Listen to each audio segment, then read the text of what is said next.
This bard's tale begins near White Orchard, with my dear friend Geralt of Rivia seeking his lover of yore, the sorceress Yennefer. She'd eluded him for years, but now seemed just a few steps ahead. After many trials and tribulations, Geralt finally learned that Yen was in nearby Vizima. Geralt and Yennefer were reunited, but something even more important happened in Vizima.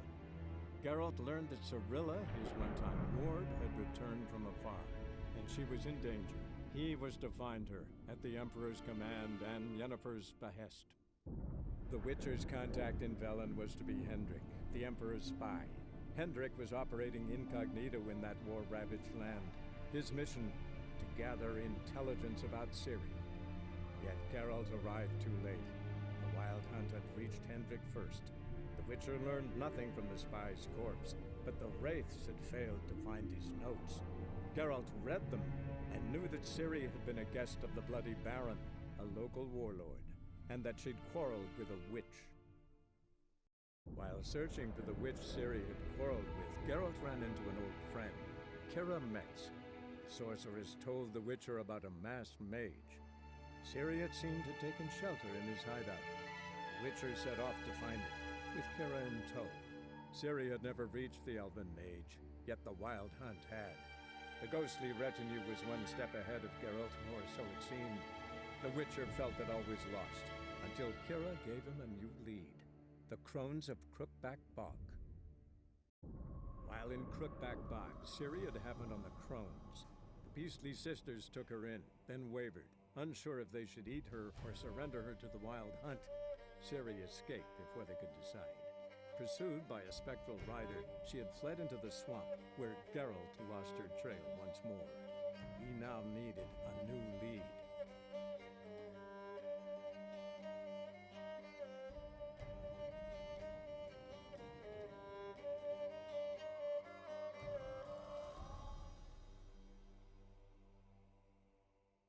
Wounded and tired, Ciri collapsed in the swamp. Some peasants found her and took her to the Baron, Velen's self-appointed ruler. The warlord took the young woman in, had her nursed back to health, then sent her on her way to Novigrad. As the Emperor's spies told him, Ciri had reached Novigrad. A lone attempt to find her in the North's largest city would certainly fail. But Geralt had friends he could count on. The Witcher decided to contact Triss Merigold.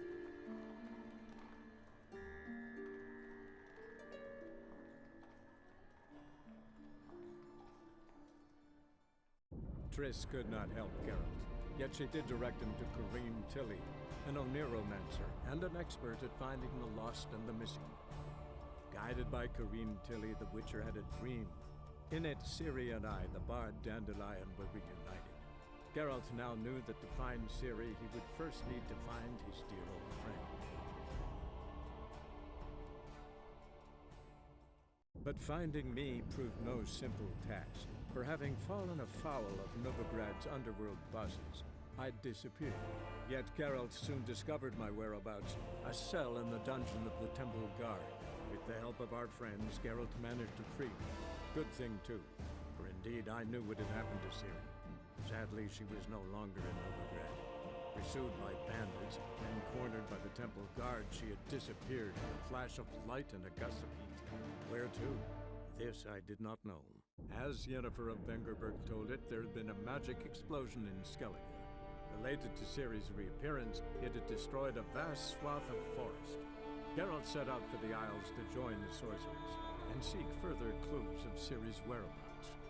The druid Ermion, however, had no intention of letting Yennefer examine the woods, so Geralt and Yen sought out Jarl Krakon Krekt, who helped break down the druid's resolve. Yennefer's suspicions proved true. Ciri had appeared in Skellige. She'd arrived from another world together with a masked mage. She and the mage had fought the Wild Hunt before fleeing through portals that carried them to Velen. There, one trail ended, another began. A good time later, the Wild Hunt had reappeared on Hindersfjall, meaning Ciri, too, might have returned to Skellige. On Hindersfjall, Geralt and Yen learned that Ciri had returned to the Isles. She'd rejoined her friend, the masked mage. They had boarded a boat and sailed off in an unknown direction. boat had returned, one passenger on board, a creature as mindless as it was hideous. One of Skellige's Jarls captured the poor beast, then sold it to a merchant from Novigrad. His long search for Ciri led Geralt to conclude that Uma, the ugliest man alive and the victim of a curse, was the key to finding the young woman. Geralt needed to lift the curse, so he took Uma to the home of the world's greatest specialists on dark spells, to the Witcher's fortress of Kaer Morhen. The curse that held Uma proved hard to lift, but Yennefer and the Witchers managed to do it. The ugliest man alive revealed himself to be not man, but elf, and an elven sage at that. Avalach, for this was his name, was the elven mage who had helped Ciri flee the hunt, then hidden her away on the Isle of Mists. Geralt found Ciri at last, on the Isle of Mists where the elven mage had concealed her.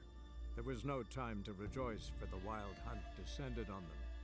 They fled, Ciri teleporting them to Kaer Morhen, where their friends awaited.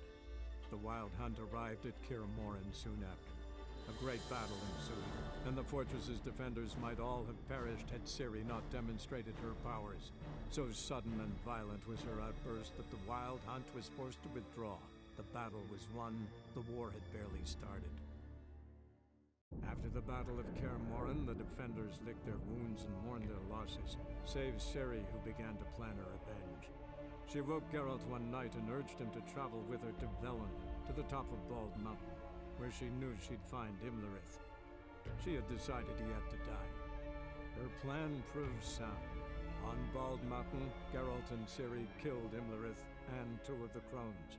Spurred by their success, they resolved to challenge Eredin.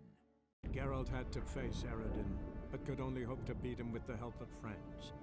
The Wild Hunt could be defeated with exceptionally powerful magic, so Triss and Yen set out to reconvene the Lodge of Sorceresses. Avalach, too, began to lay plans of his own. The elven sage decided to erode the King of the Hunt's support in his own realm. With Geralt in tow, he ventured through other worlds to the city of Tirnalian. There they found Eredin's viceroy, Gels. Gels had been a loyal subject of the Elder Folk's previous king. When he learned Eredin was a regicide, he agreed to help defeat the usurper. The king of the Wild Hunt sailed aboard the Naglfar, a giant longship that traveled between worlds. As Gels had advised, the Witcher set out to find the Sunstone, an artifact needed to draw Eredin into a trap. Using the Sunstone, the sorceresses of the Lodge summoned the Naglfar to a bay on the Isle of Unvik. Thus began the last decisive battle against the Hunt.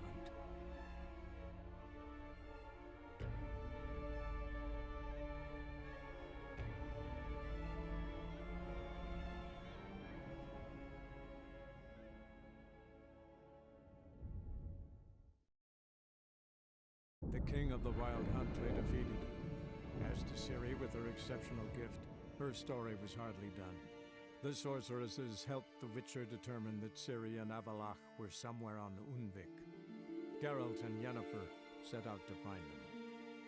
Eredin's last words proved a lie. Avalach and Ciri had gone together, he as her mentor, to a portal that had opened within Tor Gavalka, Valka's tower. Ciri entered the tower, prepared to use her powers to end a danger once and for all, to save all worlds from eradication in the grip of the White Frost.